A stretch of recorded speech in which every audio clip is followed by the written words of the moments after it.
So we just stopped at this spot here. It's not marked on any tourist map, but I think it's about 10 minutes out of Ellis Beach on the way to Port Douglas.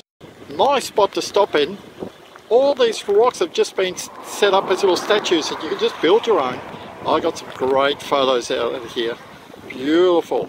So we've just stopped here just after Ellis Beach on the way to Port Douglas. And look at this. This is a small area here where all these rocks have just been piled up by people. And there's a sign just saying like, you just make your own rocks. Look at it. It's just so nice. The whole beach is just covered with these. I was able to get some great photos with my Nikon D500 and the Tokina 11-20mm. And this is where the 11-20mm really comes in, because you see this big rock here, this statue? I was able to get these three here with the beach behind there, and it just looks so nice.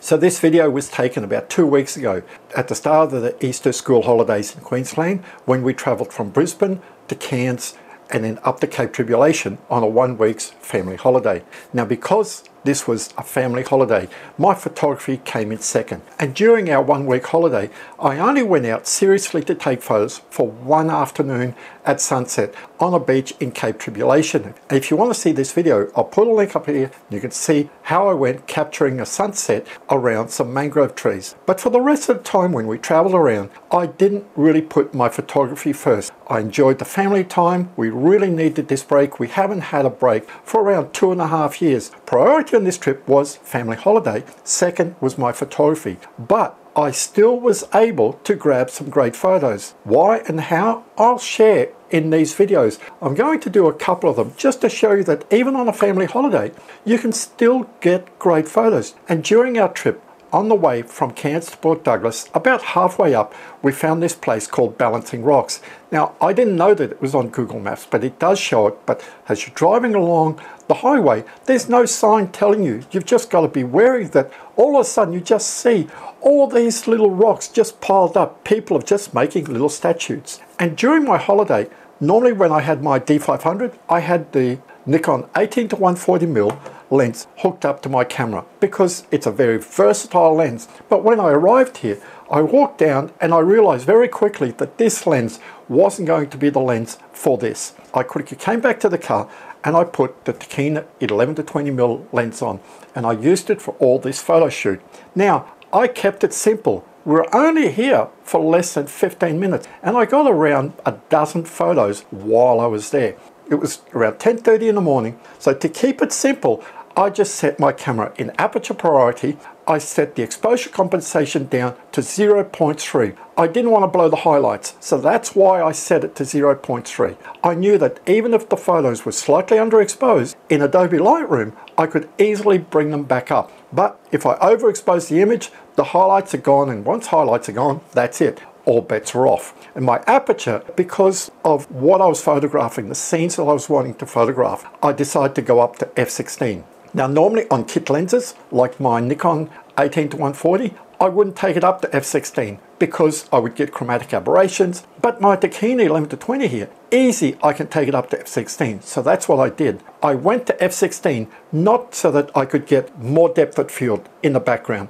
I want to bring my focus point much closer so I could get right up close and personal to some of these rocks, and everything in the frame, right from in front of the lens to the back, would be in focus. So let's take a look at some of the photos now, and I'll show you why some of the photos didn't work and how I remedied that to end up with a couple of great photos. This was the first shot I took. It doesn't look that inspiring, and I thought this was going to work. And as soon as I took the shot, I realized, no, it's not going to work. I thought it was, but I looked and like, no, it's just too cluttered. I want to see some of the background. I had a nice view of the beach and all that, but it just didn't work. All the smaller rocks that I wanted are up on top here. So that's what I did. I climbed up. And this is the second photo I took. I thought like, hey, great. You know, I've got a leading line. It's going from the center, moving out to the left, and I've got these rocks on top. But then when I looked on the LCD screen, I looked, no, wrong. How about I take a couple of steps back and flip the camera into portrait orientation? And that's what I did with this shot here. This is so nice. Why? Because now you're actually showing off your subject, all these rocks and all that. And now I've got great leading lines. And this is why I was using f16. I was only about 20 centimeters from the front of these rocks here, so I was very close. And this is something you have to be mindful of when you're using an ultra-wide lens. An ultra-wide lens isn't meant to get everything in. It's meant to get up close and personal. This is how close I was to my subject, and that's why I was at f/16. If you're using an ultra-wide, don't think about using an ultra-wide as I'm going to get everything in. Think like, no, I'm going to get really up close and personal, and I'm going to highlight my subject, which is what I did in this photo here. Even if you're on holidays, you could say, okay, switch out, become the photographer for just 10 minutes and take some photos. And look at the top up here. These rocks, they're just like they're sitting right on top, and they're really highlighting. It's like a pyramid.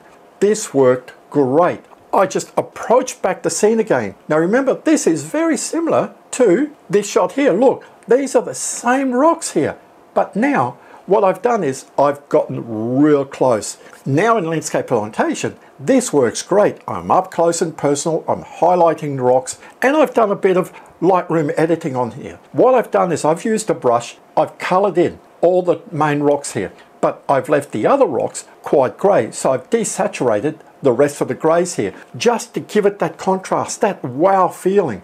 My wife loves this photo here, and it's a very striking image. Then I moved on to this little stack of rocks here, which you saw in the video, and I said that I had a great time photographing these. This caused a challenge for me because it was so striking, and I was thinking like, how am I going to get the best of these? I wanted to really highlight. There's 4 stacks here. There's one on the right here, and there's 4 on the left, and they're just leading away.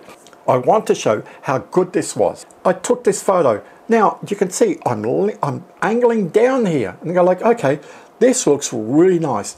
I looked on the LCD screen and go like, oh, I can do better. How about I get down low? And that's what I did. I got down low and I shot like this. So you can see now I'm just shooting straight. There's no wow factor. I realized that very quickly. I go like, look, there's too much empty rock here. Look on the right, there's nothing there. It's a nice photo. I can see all the headland everywhere up towards Port Douglas, but there's nothing really grabbing your attention. It's a fairly dull image. I go like, okay, try something new. Let's again use that ultra wide, get down even lower, and get these rocks in my face like that. Look at that. From here to here, I moved less than 10 centimeters, but what I did is I dropped the camera about 30 centimeters, and the camera was basically sitting on my foot. I moved the LCD screen out like this at the back, used live view, and I just held the camera down on my foot for stability and just took a couple of photos. Just tried to get the horizon straight. Beautiful. Look at that. Again, just a bit of Lightroom magic here. And now, instead of highlighting the rocks, I've flipped the saturation. Remember the other one here I showed? This one, I've saturated the rocks, desaturated the rest of it to highlight the rocks. This one here, what I've done is I've left the saturation. The huge rock that all these rocks are sitting on was very orangey. So I've left it orange, but all the rocks here, I've desaturated. I've used a brush and just desaturated the rocks and added a little bit of blue just to really give it that impact, that contrast. Think about that when you're editing your photos. If everything looks the same, you're not going to have an impact. So say, okay, well, how am I going to fix this? Well, a bit of Lightroom magic. Desaturate, change the color in one or the other of your subjects so that you get that contrast, you get that separation. And this is how I've got it. I've got some nice separation between the rocks and what they're lying on. And this is the last image I took of this because we were going to Cape Tribulation that day. We knew we wanted to be in Port Douglas by about lunchtime and then head up to Cape Tribulation because that was our goal for the afternoon. I hope you can see that even when you're time constrained, even when you're on family holiday, that you can still get some great photos just by thinking out of the box and saying, okay, well, you mightn't have had the Tokina 11-20. You might have just had the Nikon 18-140. Okay, I could have shot this with this. I just would have had to stand a little bit further back. I mightn't have had that impact, but I could have taken similar photos. But since I had the Tokina 11-20, I decided to make the best use of the camera gear that I had. You might say, well, Charles, you've got D500. You can take great photos. No, it's not about the camera. It's about you, about me, about how we use our gear. I hope that you enjoyed this video, and I hope you see that even on holidays, you can take some great photos. Stay safe, enjoy photography, especially when you're on a holiday, and I'll see you next time.